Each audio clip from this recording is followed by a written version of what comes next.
Thank you for visiting the Africa Rising Cycling Podcast, where we share the big and most interesting cycling stories from across the continent of Africa and from around the world where African cyclists are racing and riding. Hello, welcome to the Africa Rising Cycling Podcast. Today we are focusing on Africa's latest UCI Continental Team, Tshenolo Pro Cycling, headquartered in Pretoria in South Africa. We have Thabiso Rengane, the team manager, and Reinardt Janse van Rensburg, the most senior rider on the team, with us today. Welcome to you both. Thank you very much. Thank you. Thanks, Jeremy. Thabiso, I think I first met you last year at Tour of Benin, where you and Reini were filling bags with jerseys, and you look pretty happy. How did the moment the UCI told you you've got a continental license feel compared to that, how did it feel? I think both experiences, represent a huge achievement. So it's difficult to tell of the two which one was more exciting. I think, to go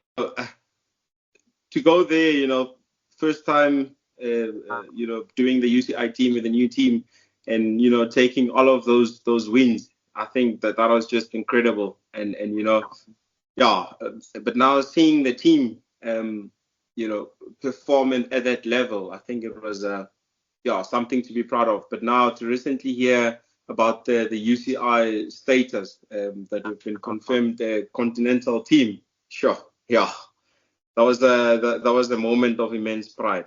It's a big step towards where we want to be as a team, and it validates all the hard work behind the scene. We've only been in the team, we've only run the team for now just over a year. And to already achieve such, I think, both experiences, were really good. Fantastic.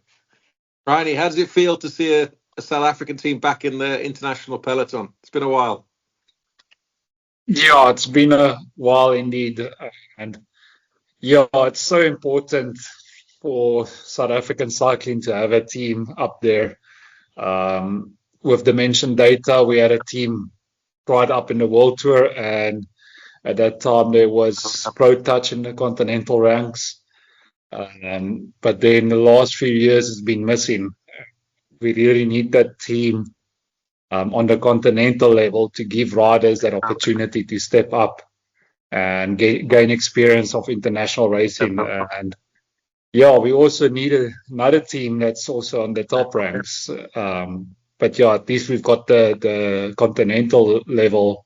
We've got that again. So, I think it will inspire a lot of riders, a lot of youngsters back here in South Africa, that there's maybe an opportunity again.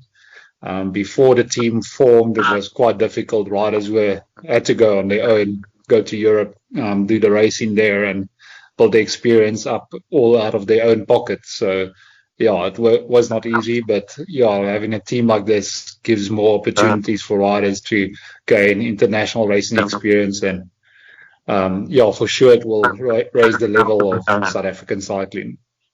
Absolutely, it's great to see, and obviously we're going to see the beast pull on a jersey again. I thought you'd retired at least twice by now, but you've had a great successful career on the tour, right? So, what are you hoping to bring to the team and the young riders around you? I retire every year.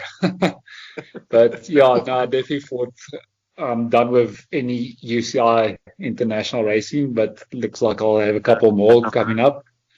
I think I'm one of the most the riders that's raced in the most countries in the world. So I'm probably going to step up in that ranking with some more international racing. But it's good.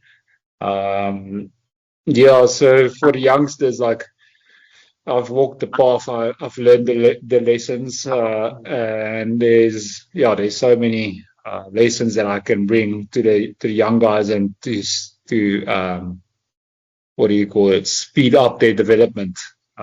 Just to bring that experience and also tactical know-how. That's kind of lacking a lot in the South African cycling teams at the moment, is just that tactical awareness. You need somebody to teach it to you. And show you the basics, and I can definitely do that. Help the youngsters like understand the tactics and understand the racing and give them confidence. Actually, it's also like very important. Is riders need confidence, and they sometimes do not believe in themselves as much as they should. So yeah, just like giving confidence to the young guys that they can do it. That's hugely important in bike racing. I'm actually looking at your pro cycling stats bio. 40 countries you've raced in your career around the world. That has to be one of the top ones. Yeah, I think I'm around the top 10 now, so a couple more will be nice.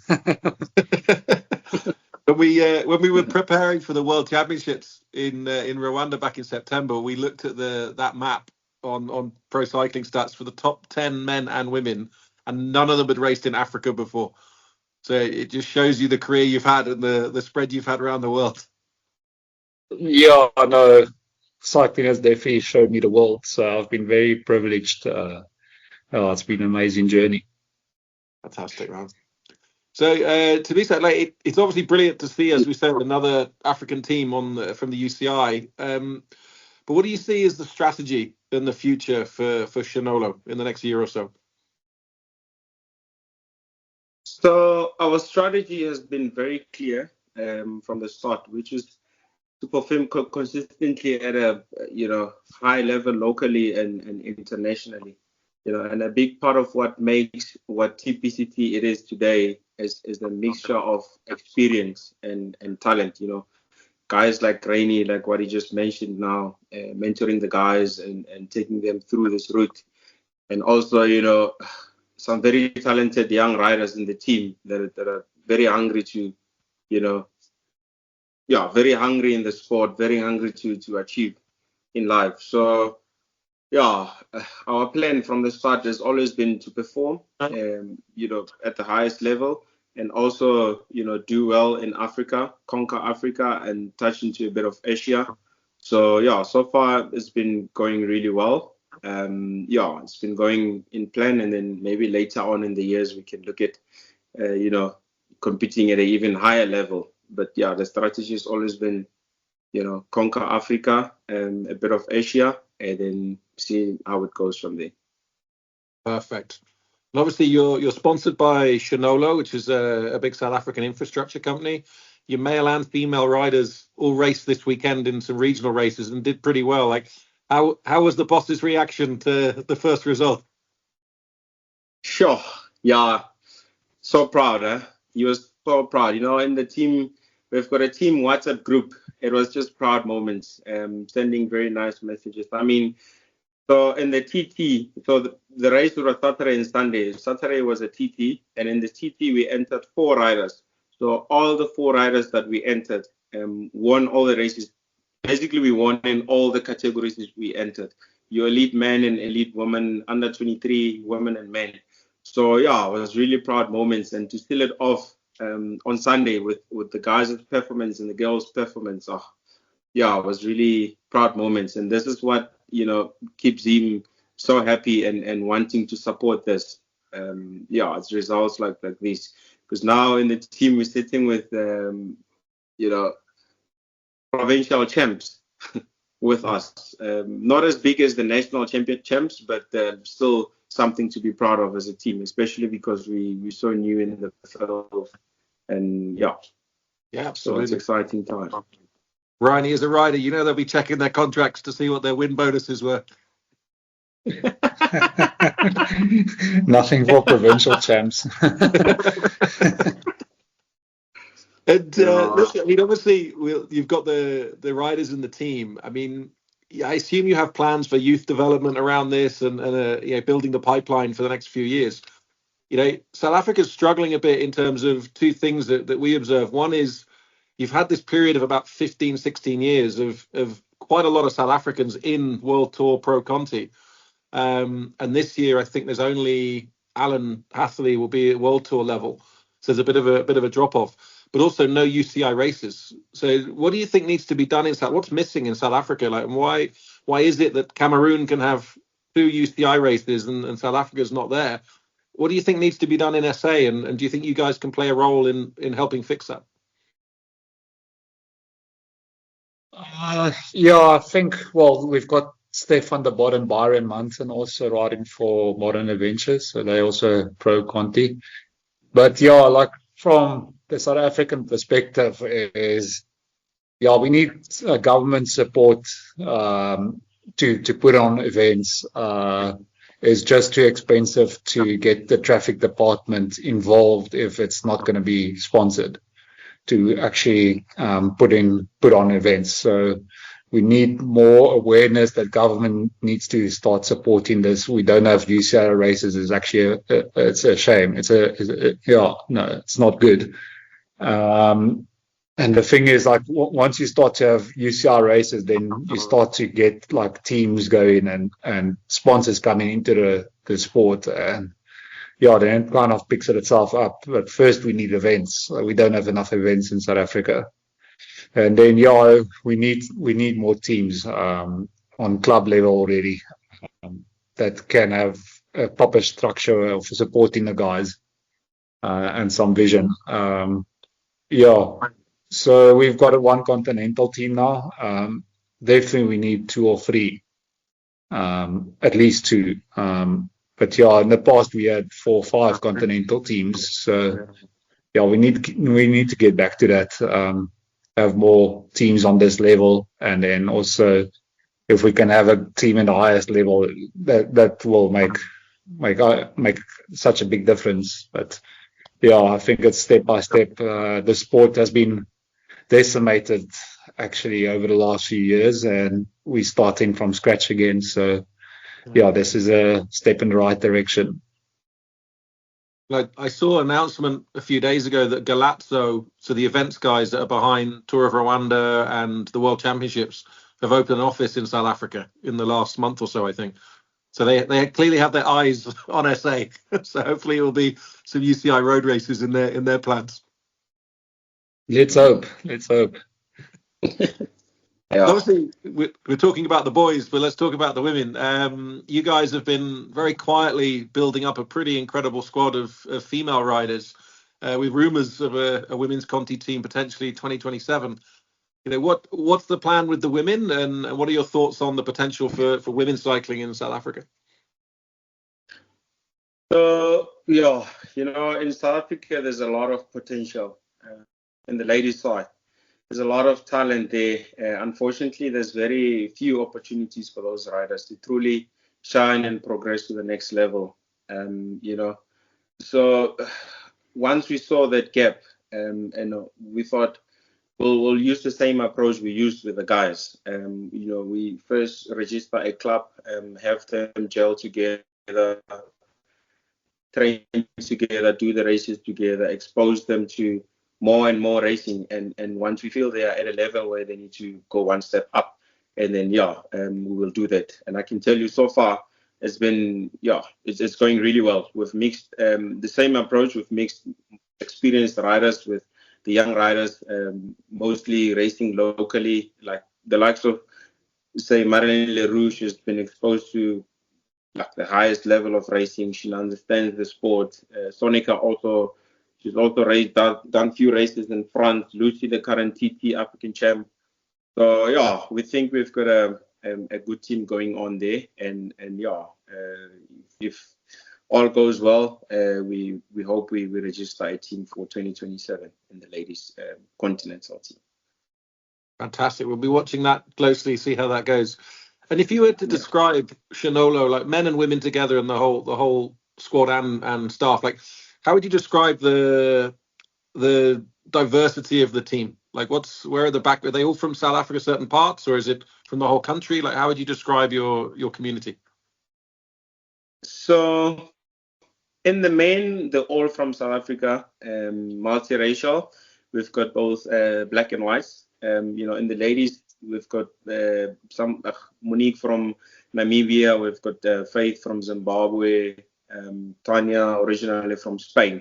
So it's quite a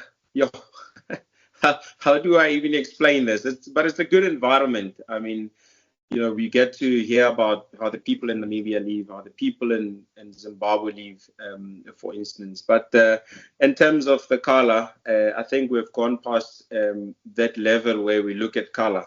Even from when we started the team, we said we're going to give people opportunities irrespective of your color, because once you go into the color, I don't know, it's not going to help. So it's just a good vibe. Everyone comfortable with one another. You don't. I sometimes forget I'm black when I'm with Rainy.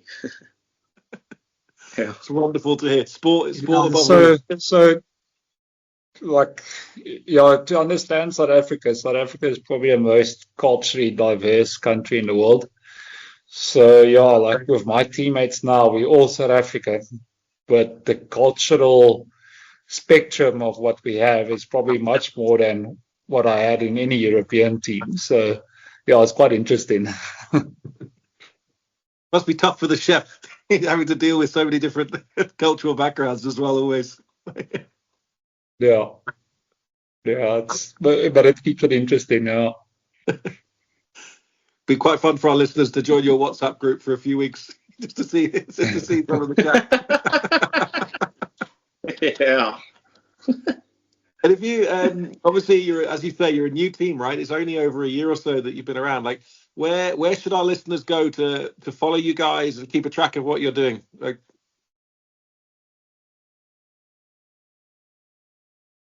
on Instagram, Tshenolo_. My signal is now bad. That's okay. If you just search for TPCT Cycling or Tshenolo Cycling, then it will be on Facebook, Instagram. Perfect. And in terms, obviously, Tshenolo is the lead sponsor. What's the plans for more investment in the team? Are you looking for more sponsors? Are you looking for supporters? Like, what is the development plans for the team? No, for sure. Tshenolo Waste is the main sponsor. Currently, they're doing everything for the team. Like all the financial cost is on Tshenolo Waste. So we're actually looking out there for bike sponsor. Whatever the company can offer. We need whatever help we can get. It'll help. We want to also be associated with. We don't have currently. We're not associated or we're not contracted to any say bike supplier or clothing supplier. So whatever help we can get in the market, it will make a difference for sure. We'll make sure amongst our listeners, we have 120,000 followers on social media. So amongst them are some guys from Scott and Giant and Specialized and others. So we'll make sure they know that that's something that needs to be discussed. There's some good opportunities. We're building something. Yeah, absolutely. It's wonderful to see. Well, look, thank you both for today. There's a lot to see this year for Tshenolo Pro Cycling. We'll see you at the races for sure, and we'll catch up with you when there's a few more results. And good luck for the national championships. Thank you very much. Thanks a lot, Jeremy. We hope you enjoyed today's episode of the Africa Rising Cycling podcast. Please do keep an eye on all our Africa Rising Cycling social media channels for more news and stories, and we look forward to welcoming you back for another episode very soon.